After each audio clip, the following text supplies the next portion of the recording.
So one of the things that's quite clear from studying Chinese state media and diplomats online is that they're eager to promote sort of sympathetic Western voices that promote, pro-Beijing positions. It's a loophole, and it's a way around escaping that state-affiliated label. Now, if you look at very specific people like Li Jingjing, for instance, she is a fixer. She organizes and goes on these trips with the foreign shills in order to translate for them, introduce them to the local party heads or whoever they have to talk to, goes with them to Xinjiang and things like that. She's a perfect example because if you look at her personal channel, JJ on the Road, what you see is the majority of it is actually just carbon copies from her CGTN site.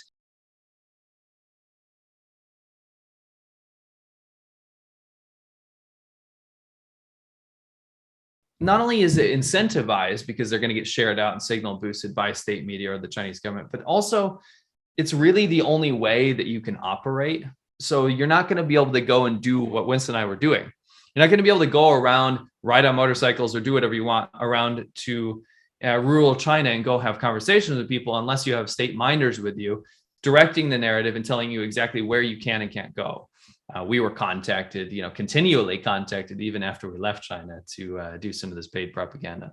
It's not just let's go film the beaches and say how wonderful the poverty alleviation is in this area. But once they are proven to be a useful asset, then they can get fed even bigger propaganda pieces to do. And they get paid to do it as well. Just like we were offered to be paid $2,000 to say that COVID came from white-tailed deer in America. When the whole Xinjiang issue started to ramp up in the international press, especially around the whole cotton and forced labor type situation, we knew that they would employ this army of shills and they would send them out there to run damage control and defense and deflection. And they did. All the same players and the same characters that you've seen pop up on the Ai Chongqing trip and all on CGTN, etc., they all ended up in Xinjiang doing the exact same thing, walking around the Grand Bazaar and these couple of tourist spots to say, look, there's no genocide here. There's no forced labor. Everything's great. We, both Winston and I, just asked for more transparency from the platforms that we have, Twitter, Facebook, YouTube. Just be honest with the fact that we are dealing with the large scale propaganda coming from state enterprises, masquerading itself as organic material, organic video material, and we want that properly labeled. Generally, I think labeling is a smart approach because it really helps to, restore context for users so they understand the potential biases that are inherent in the information they're encountering.